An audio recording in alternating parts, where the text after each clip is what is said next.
Hello, and welcome back to the Belonging Project podcast. I'm Fiorenza, leadership and career coach, and here we explore what it means to grow, lead, and belong, especially through the life transitions that so often shape our careers.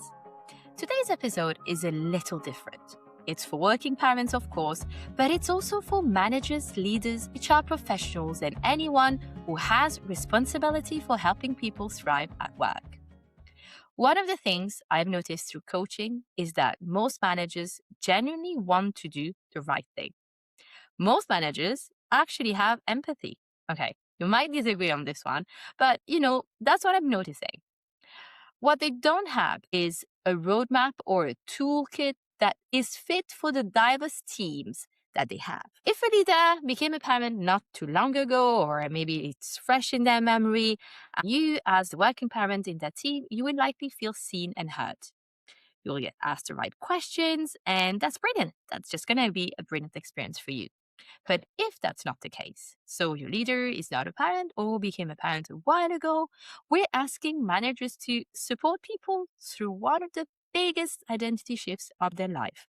Yet very few have been shown how. So today, I'd like to share a few things that I wish every manager knew about supporting working parents. I want to start with something I hear often in coaching conversations. A client will say something like, my manager is lovely, but I don't think they really get it. Where does this come from? It comes from the difference that we notice when we come back to work after baby. Reality is that there's often less talk about promotions, stretch opportunities, future plans when we get back to work after becoming a parent. Instead, we are now asked about how are you coping? Do you want to reduce your hours? Maybe this project is too much right now. All of these might be well-intentioned, but underneath those questions can often sit an assumption. That assumption might be that actually becoming a parent has changed someone's career goals. And that's where I think that many workplaces unintentionally get it wrong. So let's be clear. Becoming a parent changes you. Okay. It changes your relationship with time, energy, priorities, success, sometimes with your identity, sometimes with your overall life. Okay. And it would be very unusual if it didn't. But change doesn't automatically mean that, it's for the worse. And it certainly doesn't mean that someone has stopped wanting to contribute. One of the biggest myths that I encounter is that if a parent can't work exactly as they did before, well, then they must no longer be career focused. I'd invite us to change that. Okay, this is probably the biggest message that I want to leave you with today. I'm not going to use the word capacity here because frankly, I cringe when I hear it now. It really makes me think of ChatGPT all over. But while your potential has not changed, the load that you can realistically carry has. I mean, the truth is that it's probably doubled now that you have the biggest mental load you've ever had at home. And inevitably, it changes your load at work too. So let's imagine someone who used to stay late every evening. They attended every networking event, traveled at short notice, volunteered for every project, and then they became a parent. Suddenly, they have to leave at 6. They have to decline some evening social events. They can't travel every month to visit their team overseas. And from the outside, it's actually easy to conclude that they've become less committed to work. But what if that's the wrong conclusion? Okay. What if they've simply become more intentional? They are actually juggling more things.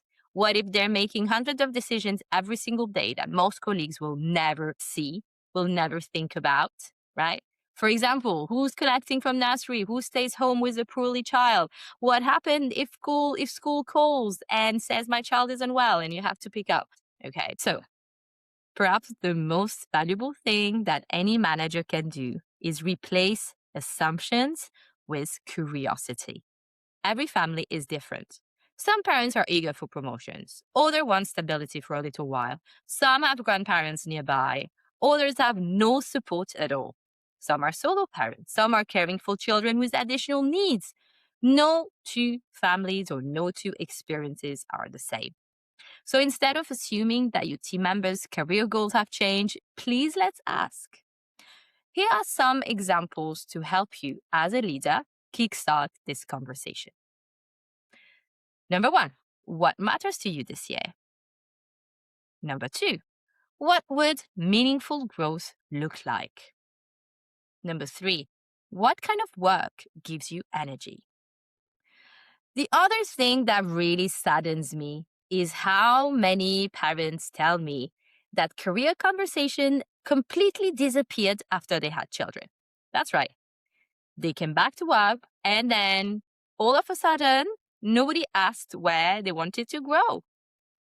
Nobody asked about leadership aspirations anymore. Nobody asked about future opportunities. Instead, there is an unspoken assumption that they will let everyone know if they want more or if they're ready for more. Imagine if we did that with anyone else. Okay. Of course, I'm a big believer that to get to our career goals, we need to be proactive. Okay. But I also think that part of your job as a leader is to perhaps kickstart those conversations. So development isn't posing because someone has become a parent. Okay. In fact, this can be one of the most important moments to have those conversations because of the huge transition that it is and the big changes that come with it. Here's another trap that organizations can fall into. We often confuse visibility with contribution. What do I mean by that? Think about the people who stay late, the people who join every social event, who reply to emails at 10 o'clock at night, who speak the loudest in meetings. Those people are the people that we notice. Meanwhile, you might have a working parent who is, quietly delivering excellent work, but perhaps leaving also exactly on time every day, skipping some after work drinks, perhaps using their lunch break to make a call to the GP or to call the nursery. What's changed is their visibility, not their value. I think on this one, a lot of biases, a lot of unconscious biases can show up. So as leaders, it's definitely one to keep on your radar. And remember that we all have unconscious biases. What matters is what you do with them. So here are some questions to help you as a leader kickstart this conversation. Who am I noticing? Who might I be overlooking? All right, a few thoughts to finish us off for today. We often think inclusion comes with big policies. We think of flexible working, we think of enhanced parental leave, we think of programs, kid days, and all those things matter. And belonging is often built in much smaller moments. Think about it. Checking in after someone's first week back, checking in after someone's child had a very bad bout of illness, remembering that this week their childcare arrangement has completely changed. Recently, a former client mentioned the brilliant experience that she had returning to work because her manager was checking in on her and she really made a priority to make sure that she was feeling settled and included. These moments don't require a budget, right? They require willingness, curiosity perhaps, but also you being attentive. Okay, final thought is how I really wish that organizations start seeing parenthood differently. So I wish organization would not see parenthood as something that employees have to manage alongside work. I really wish that organizations see parenthood as an experience that develops leadership. Think about what parents practice every single day. Prioritizing, negotiating, managing competing demands, especially when you have several children, communicating clearly under pressure, making decisions with incomplete information, leading with empathy, adapting constantly, and the list goes on.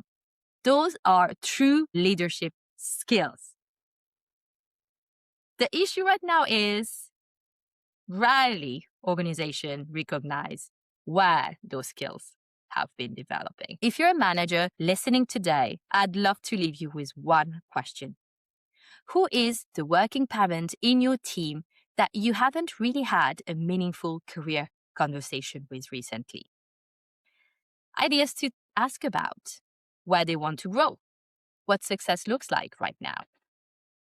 I'm really a big advocate to reduce those assumptions as much as possible and replace those assumptions with questions, with curiosity. That's how people feel seen, trusted, and that's how they feel that they still belong. Belonging isn't just good for people, remember, it's also good for organizations. Thank you so much for listening. If this episode resonated, I'd be so grateful if you shared it with a colleague, your manager, or someone in HR who is passionate about creating better workplaces for working parents. And if you'd like to continue the conversation, you'll find me on LinkedIn, where I share reflections on leadership, careers, and belonging after becoming a parent. And if you have the time for a review or rating on the platform where you're listening to this podcast today, that really would mean the world to an independent podcaster like me. Until next time, take care.